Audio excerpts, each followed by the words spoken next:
끌어내! 네, 나. 안 해! 수술할 거라고! 그만 좀! 내 수술이야! 그 충동!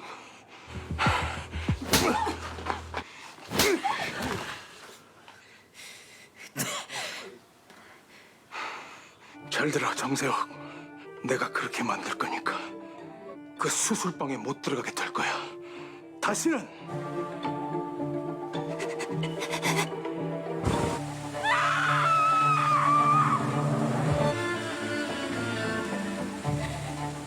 Halo guys, selamat datang di channel Dayenen. Bagaimana kabar kalian semuanya? Semoga semuanya baik-baik saja. Kali ini saya akan membahas drama terbaru yang berjudul Hyper Knife yang dirilis pada tanggal 19 Maret 2025 kemarin, yaitu drama Korea yang bergenre thriller medis yang mengisahkan persaingan sengit antara dua ahli bedah saraf jenius, Dr. Jung Seok dan mantan mentornya, Dr. Choi Duk-hee namanya. Dr. Jung Seok diperankan oleh Park Eun Bin, yaitu seorang ahli bedah saraf brilian yang kehilangan lisensi medisnya akibat tragedi masa lalu. Terpaksa beroperasi di dunia bawah tanah, ia melakukan operasi ilegal dengan tujuan mendorong batas-batas ilmu syaraf. Pertemuannya kembali dengan Dr. Choi Duk-hee diperankan oleh Sul Kyung-gu, membuka kembali luka lama dan memicu permainan berbahaya yang penuh dengan kekuasaan dan balas dendam. Selain Park Eun Bin dan Sul Kyung-gu, drama ini juga dibintangi oleh Yeon Chang-yong sebagai Seo Yong-ju, sekutu setia Dr. Jun Seok, dan Park Eun Bin sebagai Han Hyun-ho, seorang ahli anestesi. Drama ini disutradarai oleh Kim Jung-hyun dan ditulis oleh Kim Sun-hye. Drama ini mulai tayang di Disney Plus pada tanggal 19 Maret 2025. Ora kesuwen, langsung bae ning alur ceritane.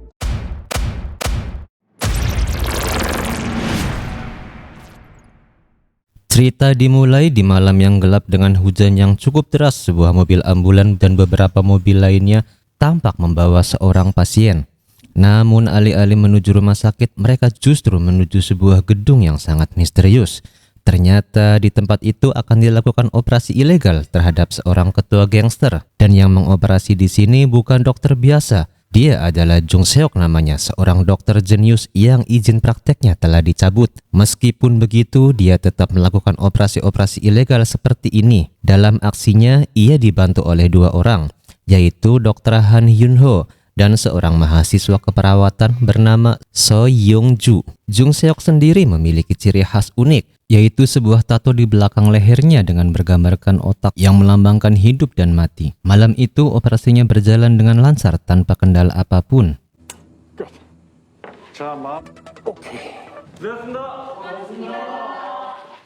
Di sisi lain, ada seorang dokter bedah syaraf terkenal bernama Choi Duk-hee. Dia adalah sosok yang sangat dihormati di dunia medis, karena belum ada dokter lain yang bisa menandingi kemampuannya. Keesokan paginya, ia didatangi seorang polisi yang menunjukkan rekaman operasi ilegal yang terjadi semalam. Dari video itu, Choi Duk-hee menyadari bahwa dia mengenali tangan yang sedang melakukan operasi. Tangan itu tidak lain adalah milik Jung Seok. Mengetahui hal tersebut, Choi Duk-hee segera menyerahkan orang-orangnya untuk mencari keberadaan Jung Seok. 누구를 좀 꼭 만나야겠는데. 제가 최대한 서둘러 볼게요. 아유, 우리 교수님 굉장히 급하시구나. Sementara itu, Jung Seok dan Yong-ju baru saja menyelesaikan operasi mereka.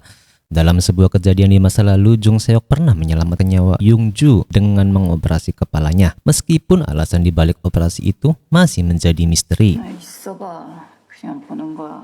왜 이래, 하지 마요. Setelah operasi ilegal tadi malam, Jung Seok segera mengecek kondisi pasiennya. Menurut Dr. Han, tanda-tanda vital pasien sudah stabil dan dia bisa berbicara seperti biasanya. Ketua gangster itu pun sangat berterima kasih kepada Jung Seok karena telah menyelamatkan nyawanya. Namun Jung Seok tetap bersikap profesional dan tetap menjaga jarak meskipun dia tahu betul siapa orang yang baru saja ia selamatkan. 제 말 잘 안 들리세요? 고마워. Di sisi lain, ada seorang perawat yang ikut membantu operasi ilegal tersebut. Namun dia merasa bayaran yang diterimanya terlalu sedikit. Karena itu, dia menemui Jung Seok dan mengungkit masa lalu mereka. Perawat itu mengklaim bahwa dia pernah bekerja di tempat yang sama dengan Jung Seok dan mengetahui konflik yang terjadi antara Jung Seok dan Choi Duk-hee. 정세혁 선생님, 제 이름을 어떻게 아세요? 무슨 소문을 들어요? 최 교수님이랑. 끌어내! 네. 그만 좀! Hal ini tentu membuat Jung Seok sangat kesal. Yongju pun menjelaskan bahwa perawat tersebut dulunya memang bekerja di sana, tetapi dipecat karena melakukan malpraktek terhadap pasiennya. Kini dia bekerja di sebuah panti jompo, tetapi tampaknya dia masih belum puas dengan penghasilannya.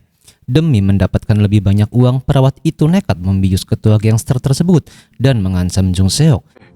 할머니 하라 노인네들한테 Dia menuntut bayaran yang lebih besar dengan dalih bahwa Jung Seok telah melakukan malpraktek karena tidak memiliki izin praktek. Jika permintaannya tidak dipenuhi, dia akan menyebarkan informasi mengenai operasi ilegal tersebut. 본인 안전 위해서 내 입 막아야죠. Sementara itu, Choi Duk-hee masih terus berusaha melacak keberadaan Jung Seok. Ia menemui seseorang yang mengetahui tentang operasi ilegal tersebut dan bahkan yang menawarkan pekerjaan kepada Jung Seok. Namun informasi yang diberikan tidak terlalu rinci. 저하고는 상관없는 겁니다. 제가 갖고 있던 건 맞는데 Di saat yang sama, Choi Duk-hee tiba-tiba merasa sakit yang sangat luar biasa. Ternyata dia mengidap penyakit serius yang semakin hari semakin parah. Itulah alasan mengapa dia begitu gigih mencari Jung Seok, karena dia butuh pertolongannya. Selama ini dia hanya bisa mengandalkan obat-obatan yang menahan rasa sakit tanpa ada harapan untuk sembuh total.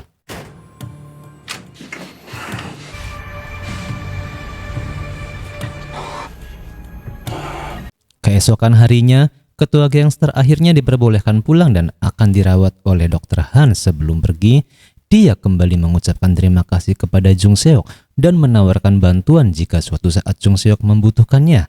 Namun Jung Seok dengan tegas menolak bahwa urus saja urusan masing-masing dan tidak mau berhutang budi kepada siapapun. 제 도움이 필요하시면 어떤 문제라도 상관없으니 자기가 해결해야죠. 자기 문제는.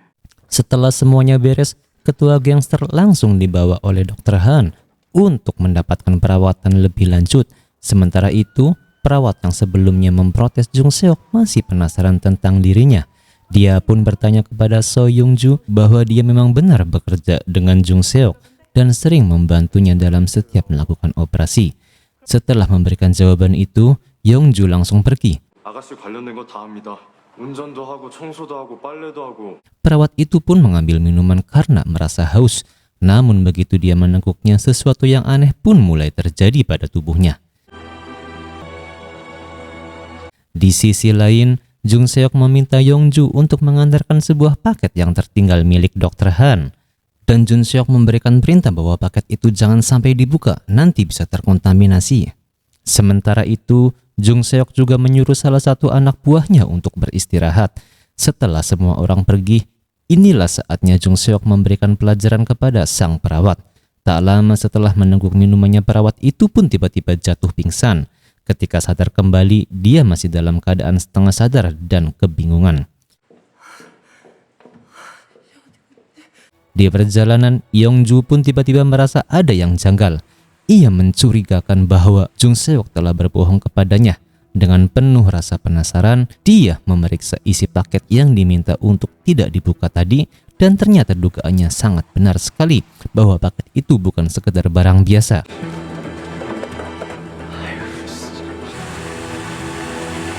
Menyadari ada yang tidak beres, Yongju langsung berbalik arah. Dia pun tahu bahwa Jung Seok berusaha menghabisi nyawa perawat tersebut. Saat itu, perawat yang masih dalam kondisi lemah tidak menyadari bahwa ini mungkin hari terakhirnya. Dari belakang, Jung Seok mencekik perawat itu hingga nyawanya melayang pindah alam ke alam barzah. Begitulah akhir hidup sang perawat. Saat Yongju sampai di sana, semuanya sudah terlambat. Jung Seok pun meminta Yongju untuk mengambilkan cangkul. 차 있지? 차 트렁크에. Keesokan paginya, mereka kembali ke rumah mereka. Kebetulan mereka berdua memang tinggal bersama. Saat Yongju mengecek cangkul milik Jung Seok, ia langsung menyadari apa yang telah terjadi. Perawat itu sudah dikuburkan. Di tempat lain, Choi Duk-hee akhirnya berhasil menemukan lokasi rumah Jung Seok berkat informasi dari seorang yang ia suruh. Ia pun berencana pergi ke sana untuk menemuinya. Sejak izin prakteknya dicabut, Jung Seok harus mencari cara lain untuk bertahan hidup. Ia pun membuka sebuah apotek dan memiliki sebuah asisten di sana. Namun hampir setiap hari ia merasa diawasi. Ada seseorang yang terus memantau gerak-geriknya dan orang itu juga dalam pengawasan polisi. Meskipun begitu, Jung Seok sama sekali tidak takut. Namun polisi mengira dia merasa terganggu dan datang untuk membantunya agar tidak terus diintai. 그럼 먼저 가보겠습니다. 네, 가세요. Saat tiba di rumah, Jung Seok tiba-tiba menerima telepon dari Choi Duk-hee. Mendengar suara itu, emosinya langsung memuncak. Ingatan akan kejadian di masa lalu kembali terlintas di kepalanya. 네. Kita flashback ke masa lalu, saat Choi Duk-hee sedang mengoperasi pasiennya, Choi Duk-hee tiba-tiba memerintahkan untuk menghentikan operasi yang sedang berlangsung. Amarah Jung Seok sudah tak terbendung lagi. Jung Seok bahkan sempat berusaha menghabisi nyawa Choi Duk-hee karena insiden tersebut.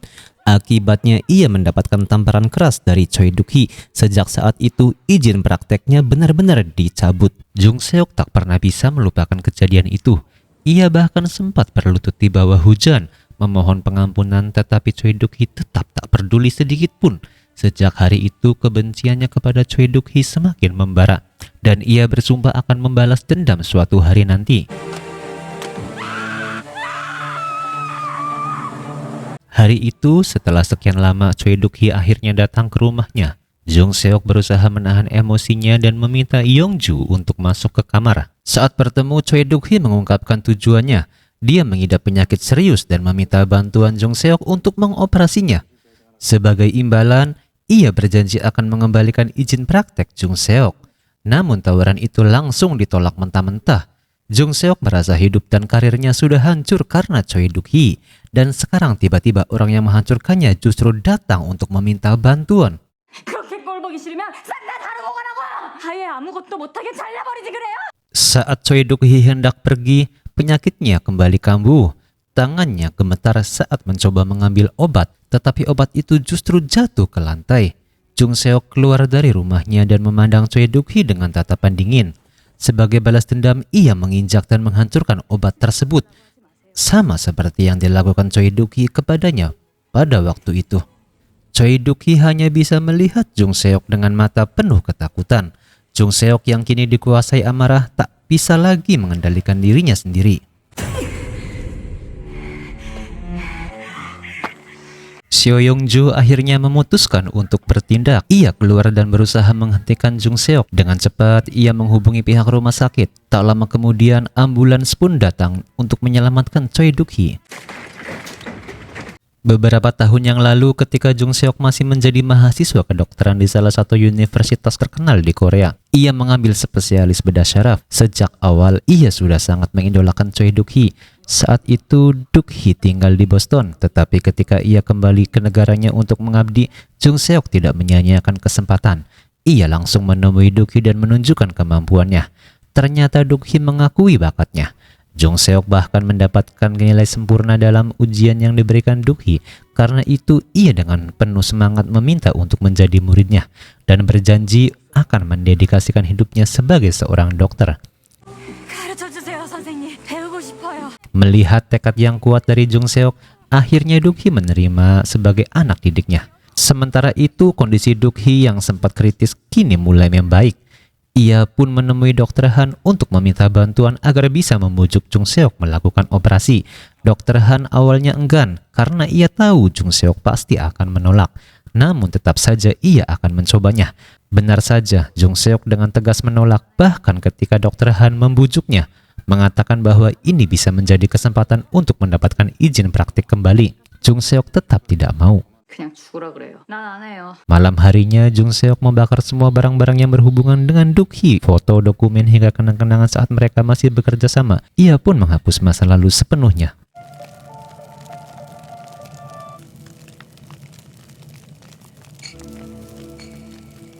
Sementara itu, Seo Yongju yang sedang membawa beberapa barang dari gudang menemukan sesuatu yang mengejutkan. Foto-foto yang menunjukkan betapa akrabnya dulu hubungan antara Jung Seok dan Choi Duk-hee. Dalam foto itu terlihat jelas bagaimana Jung Seok sangat menghormati Choi Duk-hee. Keesokan harinya di apotek, terlihat seorang pria yang sedang membuntuti Jung Seok datang kembali. Kali ini ia mengajaknya pergi ke Seoul dan berjanji akan mentraktirnya minum. Namun Jung Seok hanya diam saja dan berkata, 내가 왜 아저씨하고 술을 마셔요? Tak lama setelah itu, ia melihat pria tersebut menyiksa seseorang yang ternyata adalah saudaranya sendiri. Jung Seok merasa tidak tega melihat kejadian itu. Untuk mengalihkan perhatian pria itu dan menghentikan penyiksaan, Jung Seok akhirnya memutuskan untuk pergi makan bersama asisten apoteknya. Mereka tidak bisa melapor ke polisi karena dulu Jung Seok pernah mencobanya. Tapi saat itu korban justru berkata bahwa ia hanya terjatuh sehingga polisi tidak bisa berbuat apa-apa. 또 그냥 넘어졌다 그럴 텐데 신경과. Di tengah situasi itu, Jung Seok menerima telepon dari Dr. Han. Malam itu mereka memiliki tugas operasi lagi.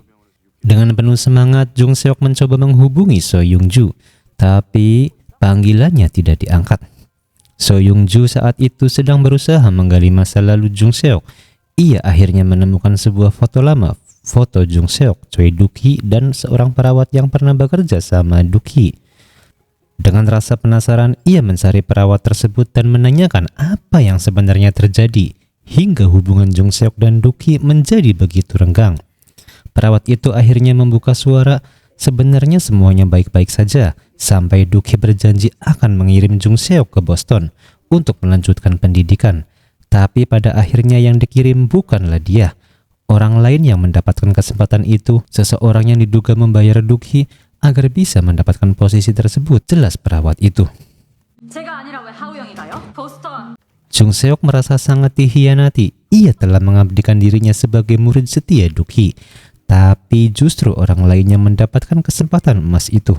Saat Jung Seok marah dan menuduh Duk-hee berbuat curang, Duk-hee menganggapnya kurang ajar dan menamparnya lagi. Sejak saat itu hubungan mereka berubah drastis dan kini luka lama itu kembali menganga. 그럼 안 되죠? 배울 만큼 배우신 분이 돈으로 내 자리 뺏은 거라고요. Sejak kejadian itu, Jung Seok dilarang melakukan operasi selama 1 tahun oleh Choi Duk-hee. Namun suatu hari direktur rumah sakit mengizinkan Jung Seok untuk kembali melakukan operasi itu. Karena saat itu Choi Duk-hee dan dokter-dokter lainnya tidak berada di sana. Meskipun begitu, Duk-hee tidak menyetujui keputusan tersebut dan segera menyuruh Jung Seok untuk menghentikan operasinya. Walaupun Jung Seok ingin menyelesaikan tugasnya, Duk-hee tetap bersikeras dan memaksa orang-orang di sana untuk menyeret Jung Seok keluar dari ruang operasi. Pada saat itulah, Jung Seok merasa sangat marah kepada Choi Duk-hee. Sebenarnya, mereka berdua memiliki sifat yang cukup mirip. Sama-sama ahli bedah syaraf dan sama-sama temperamentalnya. Namun karena tidak ada pasien, Jung Seok dan Dr. Han akhirnya memutuskan untuk pergi. Sayangnya mereka baru saja menyadari bahwa mereka telah dijebak oleh Choi Duk-hee yang sebelumnya memberikan informasi palsu kepada mereka. 이 새끼야, 그만해! 그래서 제가 했습니다. 상황이었는데 교수님들 아무도 안 계시고 누가 봐도 응급업히 해야만 하는. 끌어내! 세우가!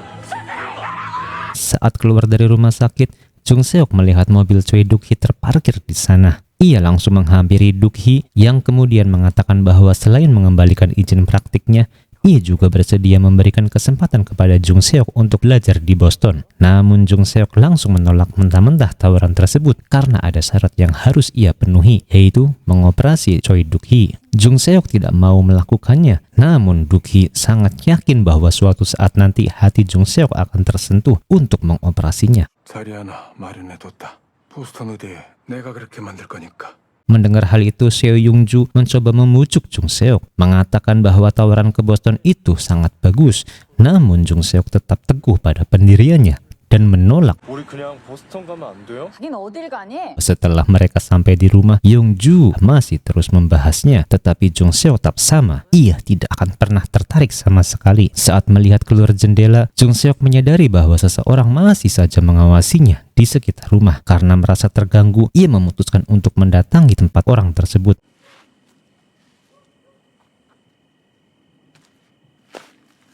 Ia pergi ke kedai dengan niat menghabisi penguntit itu. Namun Yongju berusaha untuk menenangkannya, mengatakan bahwa ia sendiri sedang sibuk dengan tugas kuliah dan meminta Jung Seok menahan emosinya setidaknya untuk hari itu. Lalu mereka pun kembali pulang. Keesokan harinya, Jung Seok kembali pergi ke tempat kedai biasa ia makan. Saat sampai di sana, ia menyadari bahwa kondisi pemilik kedai, seorang perempuan, semakin memburuk. Jung Seok tidak bisa terus-menerus membiarkan hal ini terjadi, terutama pada perempuan itu selalu disiksa oleh saudaranya setiap hari. Untuk mencari cara menghentikan kejadian ini, Jung Seok sengaja berpura-pura meninggalkan payungnya di kedai. Tak lama kemudian, saudara laki-laki perempuan itu mengambil payungnya dan menghampiri Jung Seok. Tanpa diduga, pria itu mengajak Jung Seok untuk pergi kencan. Jung Seok pun berpura-pura menerima ajakan itu dan berkata, 축하주 한 잔 사야겠네. 발질 뗐다니까. apa yang pria itu tidak tahu adalah Jung Seok sudah menyiapkan rencana licik. Ia telah menyiapkan minuman yang telah dicampur dengan sesuatu. Keesokan harinya, Jung Seok menjemput pria itu. Dan begitu ia masuk ke dalam mobil, Jung Seok menawarkan minuman tersebut. Tanpa curiga, pria itu langsung meminumnya. Tak butuh waktu lama, pria itu mulai merasa lemas. Pikirannya pun melayang-layang dan akhirnya ia pun pingsan.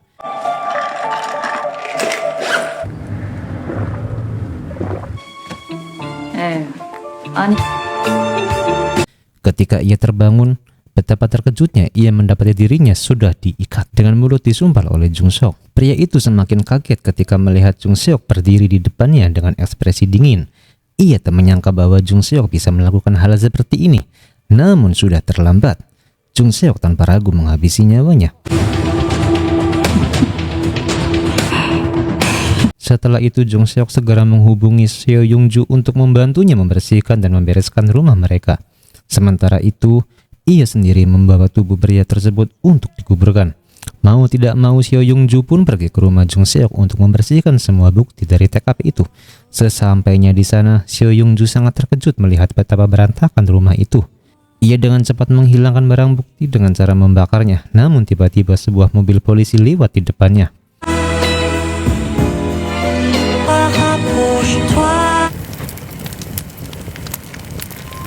Polisi yang merasa curiga dengan asap pembakaran tersebut mendekati rumah untuk memeriksanya. Seo Yung Ju pun mulai panik.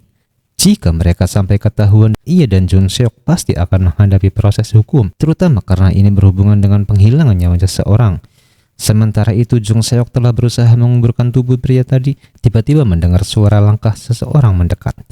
Ia pun bersiap untuk menyerang, namun saat ia keluar, ia sangat terkejut. Yang berdiri di depannya adalah Choi Duk-hee.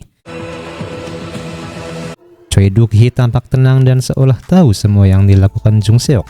Kemungkinan besar ia akan mengancam Jung Seok dan bahkan mungkin akan melaporkannya ke pihak berwajib. Bagaimana kelanjutan kisah ini?